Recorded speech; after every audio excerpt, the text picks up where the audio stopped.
One of the more productive plants that I grow in the gardens is chard, and these relatively hardy plants can produce a huge amount of leafy greens and crisp, crunchy stems over a long part of the growing season, at least in the climate that we have here in Ireland. I usually grow a fairly common type of chard that is often referred to as Swiss chard, with dark green leaves and bright white stems that are usually quite wide. There are, of course, a lot of other varieties of chard that come in a wide range of different colors, but I don't have a lot of experience in growing these types.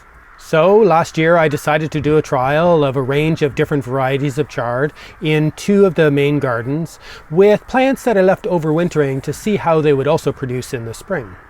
The amount that we were able to harvest varied quite significantly in the summer, autumn, and into the spring. And some of the varieties were quite hardy and made it through the winter, and other varieties died off. It was really interesting to grow this range of varieties, and the main thing that I learned was that the more colorful the leaves and stems were, the less I was generally able to harvest from the plants.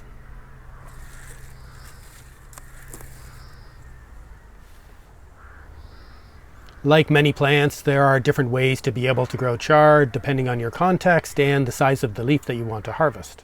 I generally grow this crop fairly conventionally with moderately spaced plants where I aim to harvest relatively large leaves for a large harvest over a long part of the growing season.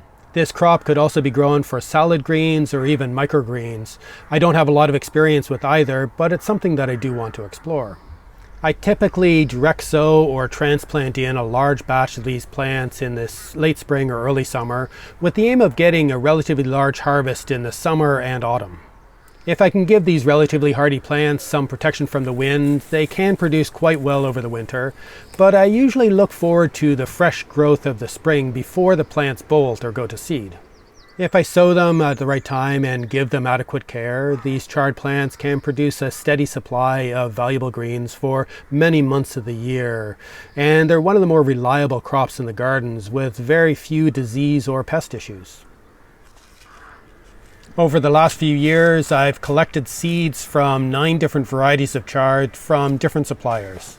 One of them is a variety that I've grown for quite a few years with dark green leaves and bright white wide stems. And there's another 2 varieties that seem quite similar, so it will be interesting to see how they compare. One variety has bright red stems and dark green leaves, which I've grown a few times before. And I also picked up a packet of another red stem variety that seems quite similar. One variety has really interesting dark red leaves with a greenish tinge and a similar colored stem. Another variety has a bright yellow or orange stem and a paler green leaf. And another variety has leaves and stems that are the same really pale green. And another packet of seeds just contains a whole range of different varieties mixed together. So I have packets of seeds of 8 named varieties and another packet of seeds that contains a mix of an unknown number of different varieties. And I planted all 9 packets of seeds in 2 of the outside gardens last year. I direct sowed 1 batch of these 9 different types of seeds in one of the beds of the intensive garden in early June, spacing the plants a little bit closer together. I sowed another batch of the 9 seeds in modules a month later and transplanted these seedlings into the extensive bed in the beginning of August, after another crop had been finished in that bed. The different timing of the sowing is one variable, and there are also different management techniques in both of the gardens. With the later sowing, the plants are spaced about 30 centimeters apart each way, which would give each plant about twice the space as the plants in the earlier sowing. These differences in timing, management, and spacing would probably have contributed to the differences that I observed between the 2 plantings, but the overall trend was the same between the varieties. In hindsight, it would have been good to include an earlier sowing or multiple sowings in the same garden or at the same densities, as I suspect that some varieties are better suited for different times of the year or at different densities. And this is something that I'd like to explore in the future. It was really cool to see the diversity of the different varieties and the range of choices, and I can see why people would choose to grow this plant for its really nice colors. There are differences in the shapes of the leaves, especially the relative thickness of the stem, which would be more or less preferable for some people. I did notice a bit of a difference in the taste between the different varieties, but it's not something that I explored enough to be able to determine if this would be a factor in selecting one variety over another.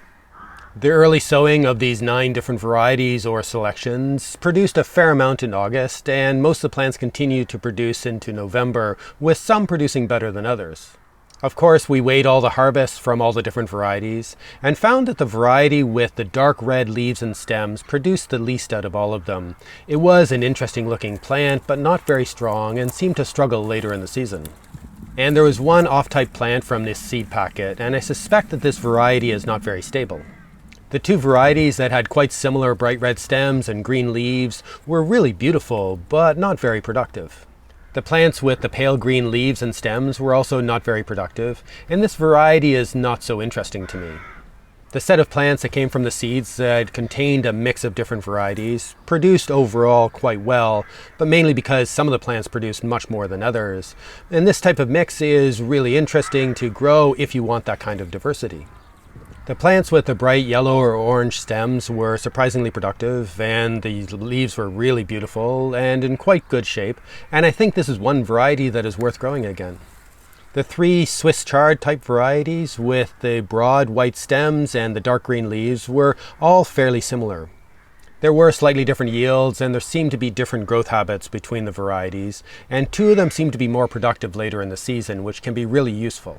The later sowing of the same varieties in the other garden produced some, but not as much, and they really missed out on the real productivity of August.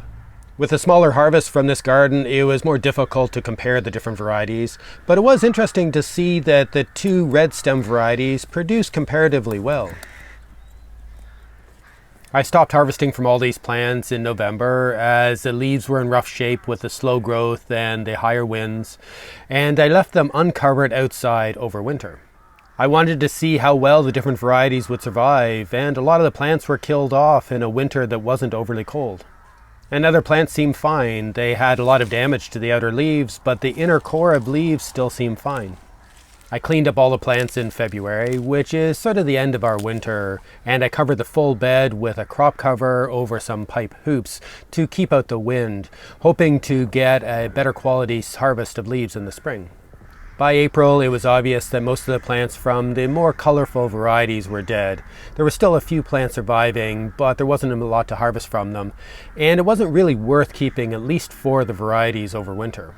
The plants of the really pale green variety did better, and some of the plants from the mix of varieties survived the winter and were producing well, including some more colorful varieties. With the 3 more standard or typical varieties of Swiss chard with the white stems and the dark green leaves, most of the plants survived the winter.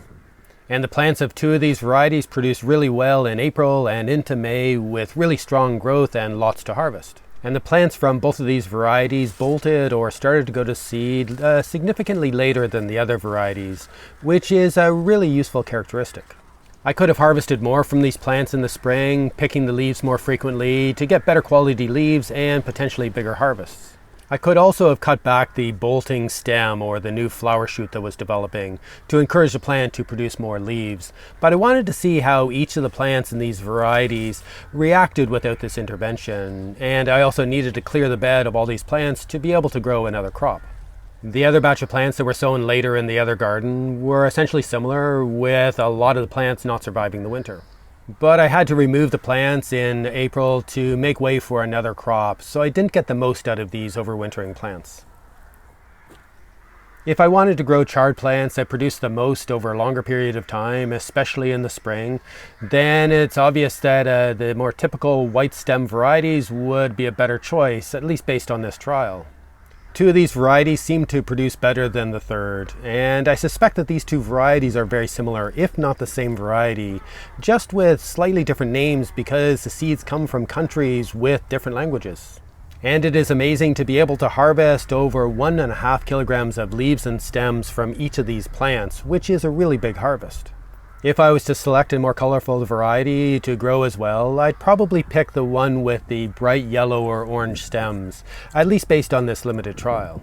These plants had a really interesting color combination between the stem and the leaf, and the leaves were generally in really good quality, and the stems were a bit thinner than the other varieties, which can be preferable, but unfortunately only a few of the plants survived over the winter. But I still think it's worth growing this relatively productive variety for a summer and autumn crop. The red stem varieties were also very attractive, but not as productive. The plants of the pale green variety were more productive, but I didn't like them as much as they weren't so attractive. And I don't think it's really worth growing the variety with the really dark red leaves, unless I wanted to really impress people with the variety of color. But if the variety of color is a more important factor, then it might be easiest just to grow the pre-mixed selection of seeds. Selecting varieties to continue to grow really depends on what I want out of a crop like this, and potentially what season I'm growing for. But after a trial like this, at least I have more information to be able to base a choice on. I suspect the results of this trial would be different in different climates, but at least in this climate, it seems that the white stem varieties are better if I want productivity. These similar varieties seem to have been bred for greater productivity over a longer period of time and to be able to survive the colder conditions of the winter.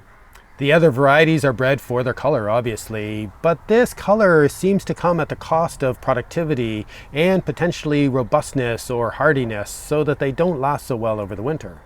I suspect that the timing of the sowings would change things quite a bit, and perhaps some of the varieties would produce a lot better if they were sown earlier in the year.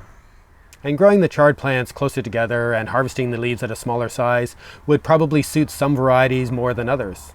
I think all of these varieties would benefit from some form of protection over winter, from mid-autumn through to the spring.